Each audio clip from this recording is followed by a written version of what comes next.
Let's see if Vittorio Girelli can hold the early lead. He's got a nose ahead as we get ready to go racing. We are underway at Venray for 100 laps of oval racing. The first time in 5 years that we see EuroNASCAR Pro racing on the oval. And what a start from Liam Hezemans. He gave it everything on the outside groove. Girelli, I think, getting tapped by Urquhart there. Urquhart in turn folds down on Paul Giuffreau. A chaotic first lap of the race, and it's a first lap that's led by Liam Hezemans. Hezemans leads then. Urquhart just tagged the rear there of Vittorio Girelli. Girelli got unsettled into 3, and frankly, I'm amazed that Girelli kept it in a straight line. Urquhart goes low, trying to find his way past Girelli. The low line seems to be working for the EuroNASCAR Pro drivers in a way that it didn't for the EuroNASCAR 2 drivers just a couple of hours, 24 hours ago. 3 laps in the books, and Paul Giuffreau has that inside line. Goossens cannot find his way by. Hearing you now, Andre, a dramatic start to the race. The 72 and the 69 now side by side, as we saw yesterday. The Team Blake Molan cars, Chris Sonis, is up in the top 10 as well. It looks like that low line is working for them, Andre. This is very interesting to see that we have so much talent also on ovals here in Europe with Girelli, with Urquhart, with Hezemans. They really show that the level is really high in the NASCAR Wheel and Euro Series. And of course, the ladder is at some point, maybe you go from Europe to the US to compete in NASCAR races. And I think what we see here right now, that a lot of top drivers and a little tap to,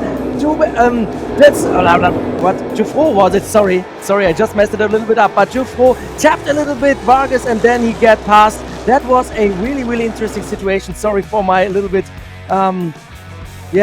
messed up the names, but it was a really interesting situation, Adam. Let's hope so. Vladimir Siortsis still not finding his way past Thomas Chrysonis at this stage. I can almost feel the frustration peeling off the number 1 car at the moment. Downhauer and Neumann have joined the queue as well now, so what was a 2-car scrap with Siortsis trying to find a way by has now become a 4-car scrap, and Downhauer is looking particularly racy here. Siortsis for a moment looked like he might have a drag on Chrysonis going into turn 3, but again, the impact of coming off the high line onto the back straight is really huge. Again, it looked like Siortsis had at least a quarter panel on Chrysonis there, but then Chrysonis just gets a couple out of mile an hour more coming off the banking.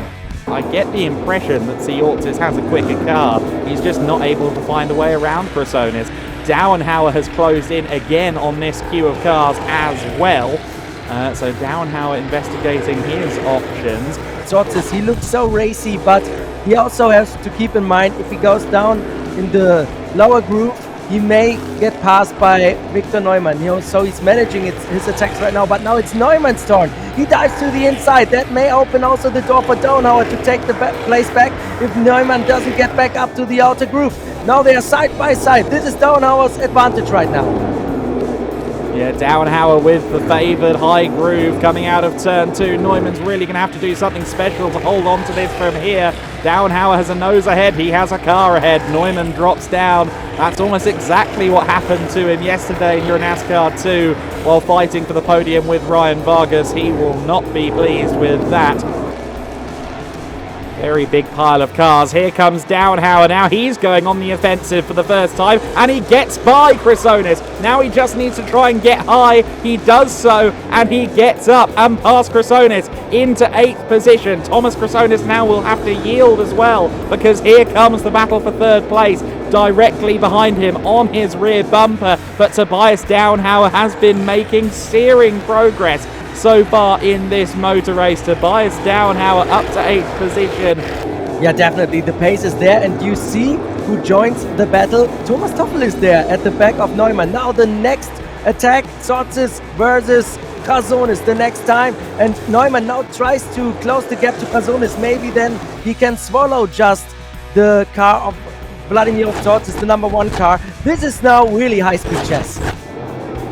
It really is, and I'm seeing more and more, especially when they go low, more and more slip on the rear. It's getting loose on the rear. Siortsis loses out there to Neumann, and here comes Toffel now to the inside of Siortsis. Toffel looking to the inside now of Victor Neumann. Can the ex-motorcycle racer from Switzerland, try and find a way past Neumann. It's been a frustrating race for the drivers. They go low, and more often than not, they'll try and pass somebody and end up losing out. And Tefel spins, and just about avoids anything hard. But that was a big moment for Tefel. He was clearly pushing. You can see there the cement off the side of the walls. And we've gone yellow. We've gone to a caution for the first time this weekend after 91 laps as we return to racing.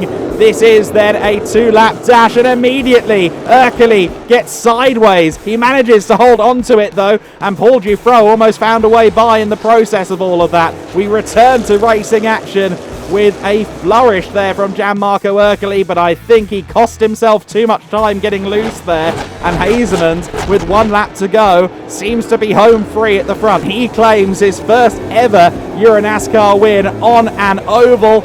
Moreover, he claims his 3rd win of the season. Liam Hezemans really does something special. We ended up with 104 laps rather than 103 eventually there, so the lap counter was off by a lap.